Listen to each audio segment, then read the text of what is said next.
क्या आपने कभी सोचा है कि जिस जगह को सबसे पवित्र माना जाता है, वहीं अगर पाप छुपा बैठा हो, तो जहां भक्ति की गूंज होनी चाहिए, वहां अगर किसी की चीखें दबा दी जाएं, तो इस कहानी में मंदिर है, मंत्र हैं, आस्था है और एक पंडित जो ऊपर से संत लेकिन अंदर से शैतान था।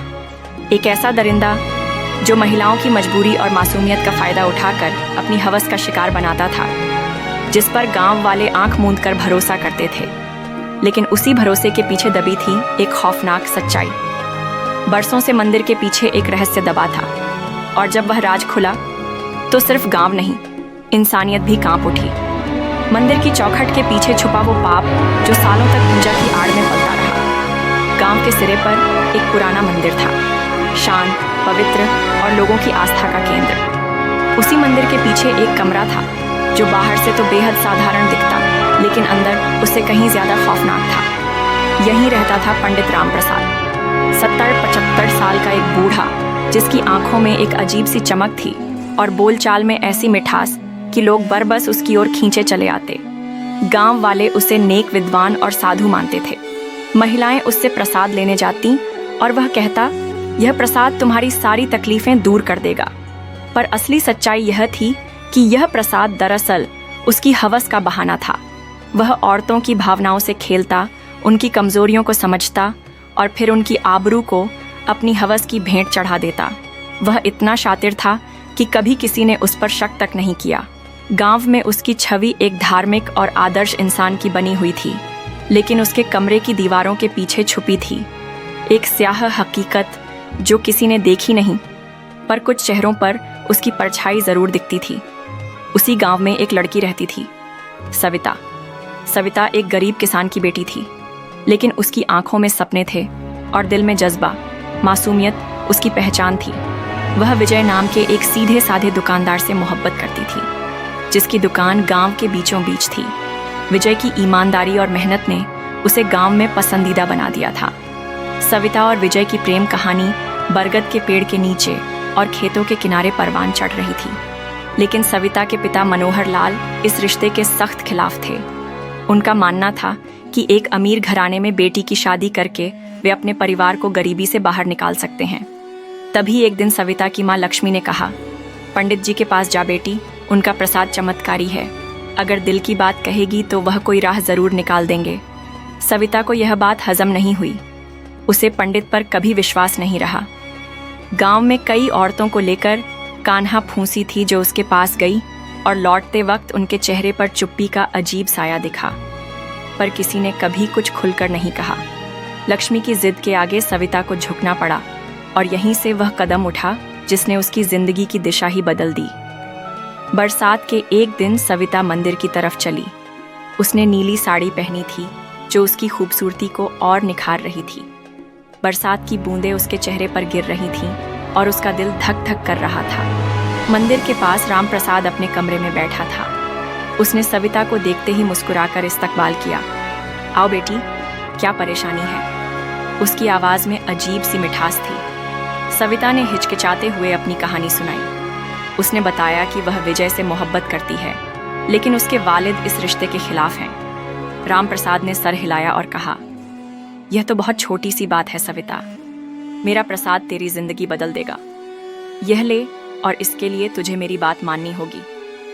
उसने सविता को प्रसाद दिया और कहा, तुम्हारे दुख और परेशानियां दूर हो जाएंगी, लेकिन इसके लिए खास पूजा रात को अकेले करनी होगी। तुम किसी को ना बताना। सविता का दिल धक धक करने लगा। उसे राम प्रसाद की नीयत पर शक हुआ। उसने पूछा, क्या यह पूजा दिन में नहीं हो सकती?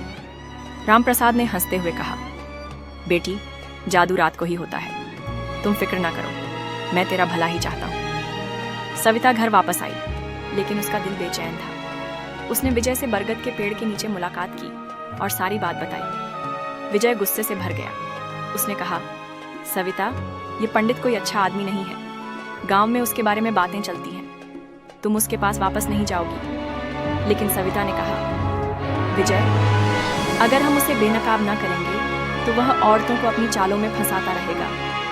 मुझे एक मंसूबा बनाना होगा। सविता ने विजय के साथ मिलकर एक मंसूबा बनाया। वह रात को राम प्रसाद के पास जाने वाली थी। लेकिन इस बार वह अकेली नहीं थी। विजय गांव का पंच कृष्णा और उसका दोस्त अर्जुन छुपकर उसकी हिफाजत के लिए मौजूद थे। रात हुई।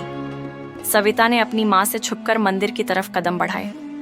बरसात अब भी जारी थी और उसका दुपट्टा भीग चुका था। रामप्रसाद अपने कमरे में बैठा उसका इंतजार कर रहा था।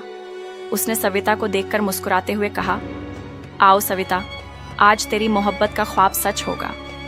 उसने पूजा शुरू की और प्रसाद दिया, कहते हुए तुम्हारे दुख और परेशानियां दूर हो जाएंगी। लेकिन उसकी नजरें सविता पर टिकी थीं।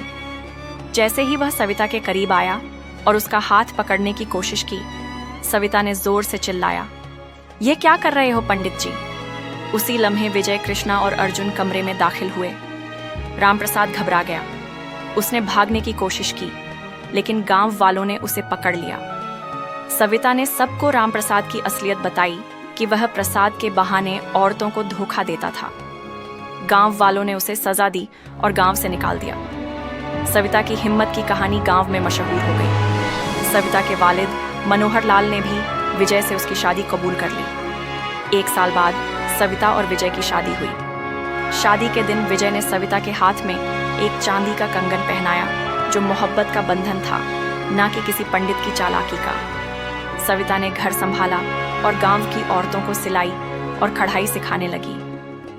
विजय ने अपनी दुकान को बढ़ाया और दोनों की मोहब्बत हर रोज गहरी होती गई। लेकिन रामप्रसाद की कहानी खत्म ना हुई। उसके दिल में बदले की आग सुलग रही थी। वह गांव से निकल गया, लेकिन उसने अहद किया कि वह सविता और गांव वालों से हिसाब चुकता करेगा। 1 साल बाद गांव में एक नई अफवाह फैली। एक नया पंडित शंकरदास गांव के करीब एक छोटे से आश्रम में रहने आया। उसकी उम्र भी 70 से 75 साल थी, लेकिन उसका चेहरा पुरकशिश था। वह औरतों को प्रसाद देता और कहता, आपके दुख और परेशानियां दूर हो जाएंगी। गांव की औरतें उसकी तरफ खींची चली गईं। सविता को यह सब सुनकर शक हुआ। उसने विजय से कहा, यह शंकरदास कोई नया पंडित नहीं, मुझे लगता है कि यह रामप्रसाद की नई चाल है। विजय ने हंसते हुए कहा, सविता, तेरा शक अब हर नए पंडित पर जा पड़ता है, लेकिन ठीक है, हम जांच करेंगे। सविता ने अपनी दोस्त प्रीति को साथ लिया, जो गांव की एक बहादुर और चालाक लड़की थी। प्रीति शंकरदास के आश्रम गई। उसने एक सादी सी साड़ी पहनी और परेशानी का रंग चढ़ाया। शंकरदास से मिलकर उसने कहा, पंडित जी, मुझे अपनी शादी की फिक्र है। मेरा रिश्ता तय हुआ था, लेकिन लड़के वालों ने इनकार कर दिया। क्या आप मेरी मदद कर सकते हैं? शंकरदास ने उसे प्रसाद दिया और कहा, आपके दुख और परेशानियां दूर हो जाएंगी, लेकिन इसके लिए एक खास पूजा रात को अकेले करनी होगी। प्रीति ने सिर हिलाया और सविता को जाकर सारी बात बताई। सविता का शक यकीन में बदल गया। उसने कहा, यह रामप्रसाद ही है। उसने नाम बदला है, लेकिन चाल वही है। सविता ने विजय, प्रीति और गांव के मुअज्ज लोगों के साथ एक मंसूबा बनाया। वह शंकरदास को पकड़कर पुलिस के हवाले करना चाहती थी। सविता ने अपना रूप बदला, एक पुरानी साड़ी पहनी और चेहरा दुपट्टे से ढांप लिया, ताकि शंकरदास उसे पहचान ना सके। वह आश्रम पहुंची और कहा, पंडित जी, मेरी शादी को 1 साल हो गया, लेकिन मेरा शौहर अब मुझसे प्यार नहीं करता। क्या आप मेरी मदद कर सकते हैं? शंकरदास ने सविता को देखा। उसकी आंखों में वही चमक थी जो रामप्रसाद की थी। उसने प्रसाद दिया और कहा, आपके दुख और परेशानियां दूर हो जाएंगी। बस तुझे रात को एक पूजा के लिए अकेले आना होगा। सविता समझ गई कि यह वही पुरानी चाल है। उसने शंकरदास से कहा, लेकिन इस बार सविता ने पूरे गांव को अपने मंसूबे में शामिल किया। उसने पंच कृष्णा, विजय के दोस्त अर्जुन और अपने वालिद मनोहर लाल को भी बताया।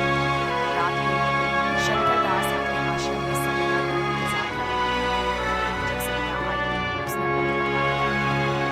शंकरदास ने उसने सविता को पहचान लिया और चिल्लाया, तुम वही लड़की हो जिसने मुझे गांव से निकाला था। सविता ने मुस्कुराते हुए कहा, हाँ रामप्रसाद, या अब शंकरदास है। तुम्हारी चालें अब नहीं चलेंगी। उसी लम्हे विजय, कृष्णा, अर्जुन और गांव वाले आश्रम में दाखिल हुए। शंकरदास ने भागने की कोशिश की, लेकिन गांव वालों ने उसे पकड़ लिया। सविता ने सबके सामने कहा, यह वही रामप्रसाद है जो नाम बदलकर दोबारा हमारे गांव की औरतों को धोखा देने आया था। गांव वालों ने शंकरदास को पुलिस के हवाले कर दिया। इस बार सबूत इतना पुख्ता था कि वह जेल की सलाखों के पीछे चला गया। सविता की हिम्मत की कहानी एक बार फिर गांव में तुम एक आम लड़की नहीं सविता, तुम हम सबके लिए एक मशाल हो। सविता और विजय की मोहब्बत की कहानी मजबूत हो गई। एक रात जब बरसात हो रही थी, विजय ने सविता को अपने घर की छत पर बुलाया। उसने सविता के हाथ में एक चांदी का कंगन दिया। विजय ने कहा, सविता, यह मेरी मोहब्बत का वादा है। तुमने न सिर्फ मेरी जिंदगी बचाई, बल्कि पूरे गांव को एक धोखेबाज से निजात दिलाई। सविता की आंखों में आंसू आ गए। उसने कंगन पहना और विजय के गले लग गई। बरसात की बूंदों के बीच दोनों ने हमेशा साथ रहने का वादा किया। अब हम आपको एक और धोखे की कहानी से रूबरू कराते हैं, जहां सच्चाई की जीत हुई और ढोंग का पर्दाफाश हुआ। चलिए शुरू करते हैं अगली कहानी। गांव में कुछ महीनों से एक नया व्यक्ति आया था जो खुद को स्वामी वेदांत कहता था। उसकी लंबी सफेद धोती, चमकदार माथे का तिलक और मीठी मीठी बातें सुनकर गांव वाले उसे एक पवित्र व्यक्ति समझने लगे। उसने दावा किया कि उसके पास एक अनोखा मंत्र है जिससे हर परेशानी दूर हो जाती है। स्वामी वेदांत ने कई गांव वालों से पैसे लेकर उनसे कहा, मेरे खास अनुष्ठान से आपकी किस्मत चमक जाएगी। कुछ लोगों ने इस पर विश्वास किया तो कुछ लोग संदेह में थे, लेकिन नेहा, जो इस गांव की शिक्षित और समझदार युवती थी, उसे यह सब कुछ ठीक नहीं लग रहा था। वह जानती थी कि कोई भी इतने आसान में चमत्कार नहीं कर सकता। नेहा ने अपने भाई राहुल और अपनी भाभी संगीता को साथ लेकर स्वामी वेदांत की हर गतिविधि पर नजर रखने लगी। एक दिन नेहा ने देखा कि स्वामी वेदांत एक पुराने मंदिर के पास अंधेरे में किसी से चुपके बातें कर रहा था। वह तुरंत वहां गई और छिपकर बातें सुनने लगी। उसने जाना कि स्वामी वेदांत का असली नाम विक्रम था और वह शहर का एक कुख्यात अपराधी था जो कई जगह धोखाधड़ी के आरोपों से बचकर यहाँ आया था। नेहा ने गांव के लोगों को सच बताने की कोशिश की, लेकिन कई लोग उसके बातों पर यकीन नहीं कर रहे थे। वे स्वामी वेदांत को एक सच्चा संत मानने लगे थे। स्वामी वेदांत ने धीरे धीरे गांव वालों को अपने जाल में फंसाना शुरू कर दिया। उसने उनसे नकली अनुष्ठान के नाम पर हजारों रुपए लिए और उनसे गांव की जमीन के कागजात भी लेकर जमा करने लगे।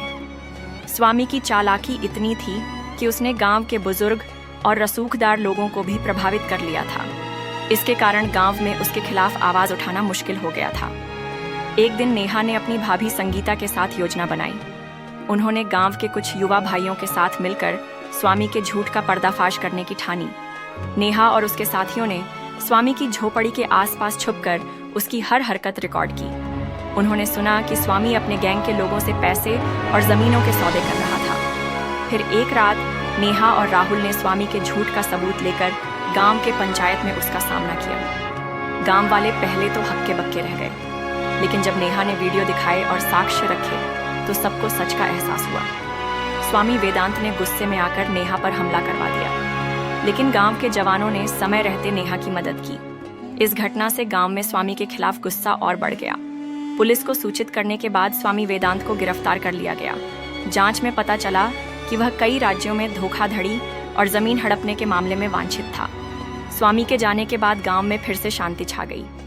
नेहा की बहादुरी और समझदारी की कहानी गांव-गांव फैल गई। नेहा ने पंचायत में कहा, कोई भी धोखा देने वाला कितना भी चालाक क्यों ना हो, सच सामने आ ही जाता है। हमें हमेशा अपनी हिम्मत और समझदारी से काम लेना चाहिए। धोखे में मत आना, क्योंकि सबसे बड़ा जादू हमारे अपने दिल और दिमाग में होता है। उस दिन से गांव की औरतें और जवानों ने खुद को मजबूत बनाया और तय किया कि कोई भी बाहर से आए धोखेबाज को गांव में पनपने नहीं देगा। आखिरकार इस कहानी से हमें एक बहुत बड़ा सबक मिलता है कि आस्था तब तक पवित्र है जब तक उसका इस्तेमाल सच्चाई और अच्छाई के लिए किया जाए। लेकिन जब कोई व्यक्ति उसी आस्था का मुखौटा पहनकर लोगों को गुमराह करने लगे तो वह इंसान नहीं, एक सामाजिक दानव बन जाता है। ऐसे लोगों को पहचानना, उनसे सवाल करना और उनका सच सामने लाना हमारी जिम्मेदारी है। सविता जैसी साहसी महिलाओं की कहानी हमें यह याद दिलाती है कि जब इंसान अपने आत्मविश्वास और सही सोच के साथ खड़ा होता है तो कोई भी झूठ ज्यादा देर तक टिक नहीं सकता। यह कहानी सिर्फ एक धोखेबाज की नहीं, बल्कि हर उस इंसान की चेतावनी है जो किसी के विश्वास का फायदा उठाने की सोचता है। और यह सलाम है उन लोगों को जो आवाज उठाते हैं, सच का साथ देते हैं और समाज को अंधविश्वास से बाहर निकालते हैं। अगर आपको यह कहानी पसंद आई हो तो इसे लाइक कीजिए, शेयर कीजिए और अपने दोस्तों और परिवार के साथ ज़रूर बांटिए।